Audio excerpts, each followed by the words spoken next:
आलमी अमूर की माहिर शाजिया अनवर चीमा साहिबा हमारे साथ मौजूद हैं। शाजिया साहिबा, बहुत शुक्रिया आपके वक्त का। सबसे पहले तो मैम यही सवाल है कि जी जो ह्यूमैनिटेरियन पॉज जिस पर कतर की सालसी में मुआहिदा तय पाया था, उस मुआहिदे से पीछे हट गए हैं और नेतन्याहू 24 घंटे में कोई अमल दरामद नहीं हुआ। जी, अभी लेटेस्ट खबरों के मुताबिक वो जुमे तक राजी हैं और आज के दिन जो है मिडल ईस्ट टाइम में 7 बजे से इसको स्टार्ट कर देना है। लेकिन आपकी बात बिल्कुल ठीक है कि इसमें रिलक्टेंट वो बहरहाल हैं, इसमें बहुत रिलक्टेंस है। कभी कहते हैं कि हम इसको उन तमाम शराइत के साथ मानेंगे, कभी कहते हैं कि नहीं, हो सकता है हम इस पॉज को जो है इसमें मौजूद तमाम शराइत को हम नहीं माने। तो हमारे नाजरीन के लिए वो शराइत भी बहुत इम्पॉर्टेंट हैं कि किन शराइत पर ये 4 दिन का जो है वो ट्रूस हुआ है, वक्फा हुआ है।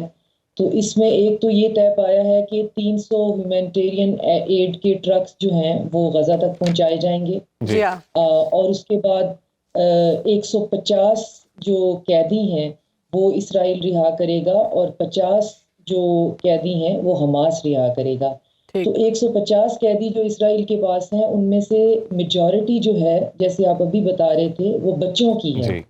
और उनके ऊपर कोई किसी किस्म का जो है अंडर 18 तो वैसे ही उनके ऊपर कोई मुकदमा बन ही नहीं सकता है। तो वो बच्चे उठाकर उन्होंने खुदा जाने किन मुकामात पर जो है वो रखे हुए हैं कि सबसे ज़्यादा इस वक्त उनको परेशानी ये है कि हमारे पास जो कैदी हैं क्या वो इस हालत में हैं कि हम उन्हें मंजर आम पे ला सकें।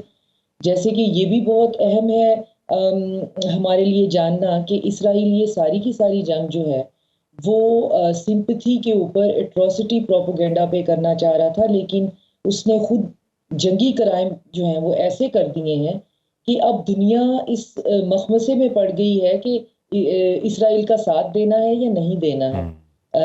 हम कहाँ खड़े हुए हैं? हम जेनोसाइड जो है वो करने वालों के साथ खड़े हुए हैं। यूनाइटेड नेशन में बात हो रही है कि ये जेनोसाइड इन्होंने किया है। पोप फ्रांसिस जो है वो मिले हैं फ़लस्तीनियों के साथ, तो उन्होंने कहा है ये जेनोसाइड हो रहा है। तो अब मसला ये है कि अगर आज के दिन पे आज दिन मिडल ईस्ट टाइम 4 बजे जो है वो तबादला होना है। दोनों साइड के जो कैदी हैं उनमें से 4 दिन पे है वो डिवाइड हुआ है। आज 13 लोगों का तबादला होगा, जिनमें से 13 एक साइड से जाएंगे, 13 दूसरी साइड से जाएंगे और उनमें ज्यादातर खवातीन और बच्चे शामिल हैं। लेकिन अब वही देखना तो ये होगा कि क्या सेहूनी रियासत इंसानी बुनियादों पर होने वाले इस मुआहिदे पर मिनोअन अमल करती है या नहीं करती। आलमी बिरादरी की जानिब से आवाज़ उठाई जा रही है कि गज़ा में जो मुस्तकिल जंगबंदी होनी चाहिए, ये टेम्परेरी जंगबंदी नहीं होनी चाहिए। ईरान की जानिब से भी कहा गया है कि मुस्तकिल जंगबंदी होनी चाहिए।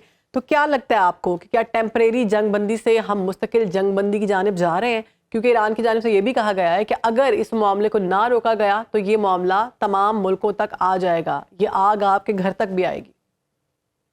और ये आग जो है वो फैलनी शुरू हो गई है। फ़लस्तीन के इर्द गिर्द बहुत से नॉन स्टेट एक्टर्स हैं, जैसे हिजबुल्लाह है, हूती बागी हैं, और वो किसी ना किसी तरीके से इस जंग के अंदर शामिल आहिस्ता आहिस्ता से हो रहे हैं। भले वो यही चाह रहे थे कि हम इस जंग में शामिल ना हों, लेकिन वो कि किसी भी तरह से पूरा खिता इसकी लिपेट में आ रहा है। लेकिन जहाँ तक वेस्ट का ताल्लुक है, वेस्ट ग्रेटर इसराइल हासिल करने के चक्कर में एक ऐसी जंग के दलदल में फंस गया है जहाँ से उसके लिए निकलना बहुत मुश्किल हो रहा है। ओआईसी ने जो ओआईसी का फेज़ 2 है, जिसमें ओआईसी के अरब ममालिक के जो है वज़राए ख़ारजा P5 के कंट्रीज से मिल रहे हैं, जो सलामती कौंसिल के 5 मुंतखब रुकन होते हैं, परमानेंट रुकन होते हैं, उनसे वो मुलाकातें कर रहे हैं।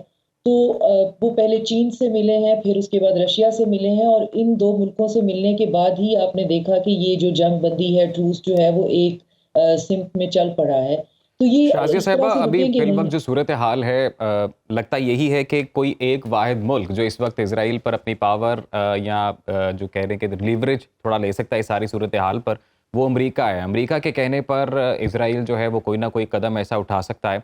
तो आपको क्या लगता है कि अभी अपकमिंग ईयर में अमेरिका में भी इंतखाबात आ रहे हैं, तो सारी सूरत हाल का असर अमरीकी इंतखाबात में भी नज़र आएगा? क्योंकि जो बाइडन की मकबूलियत में 40% कमी हुई है इस सारी सूरत हाल के बाद। जहाँ तक मेरी ज़ाती राय है, ये अमेरिका के कहने से तो इसराइल नहीं मानेगा। उसकी तरफ मैं बाद में आती हूँ। पहले मुझे जहाँ से उम्मीद है, मुझे उम्मीद है OIC के उन्हीं ममालिक से जो कि इस कोशिश में लगे हुए हैं, और साथ में उम्मीद है चाइना से, रशिया से कि वो इस, और तुर्की से कि वो इस सिलसिले में कुछ कर पाएंगे, और वो जो भी कर रहे हैं उसके हमें टेंजिबल इफेक्ट्स जो है वो नज़र आ रहे हैं। वो बहुत डिप्लोमेटिकली और बहुत सुलझे हुए तरीके से चीज़ों को लेके चल रहे हैं, और उसके नतायज हमें नज़र आ रहे हैं। जहाँ तक अमेरिका का सवाल है, अमेरिका की जो पब्लिक ओपिनियन है वो शदीद खिलाफ हो गया है स्टेट नैरेटिव के, मगर स्टेट जो है वो अपने बयानिए से नहीं हट रहा है, क्योंकि उनका स्टेट जो है जो उनका पावर कॉरिडोर है वो बहुत शिद्दत से फंड होता है जू लॉबी से, और वहाँ पे बहुत बड़ी मोनोपली है इसराइली लॉबी की, तो उनके लिए पीछे हटना अभी बहुत मुश्किल फिलहाल नजर आ रहा है। वो असलहे की फराहमी जारी रखेंगे जैसे कि उन्होंने यूक्रेन में रखी, लेकिन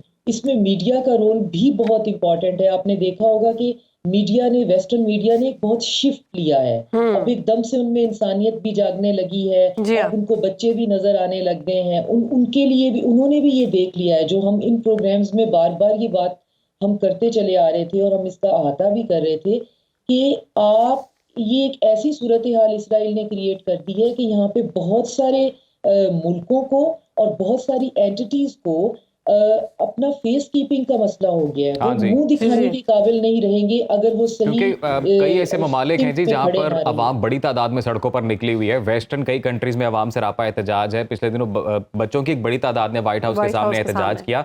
बहुत शुक्रिया आपका मैम, आप हमारे साथ मौजूद रहीं और इस वक्त जो सूरत फ़लस्तीन और इजराइल की उससे मुतल्लिक अपना तज्जिया पेश किया। आप कहीं भी हो, वक्त कोई भी हो, बाखबर रहिए दुनिया के हालात व वाक़यात से। अभी सब्सक्राइब कीजिए सुनो न्यूज़ के YouTube चैनल को और क्लिक करें बेल आइकन को, ताकि आप हमेशा बाखबर रह सकें।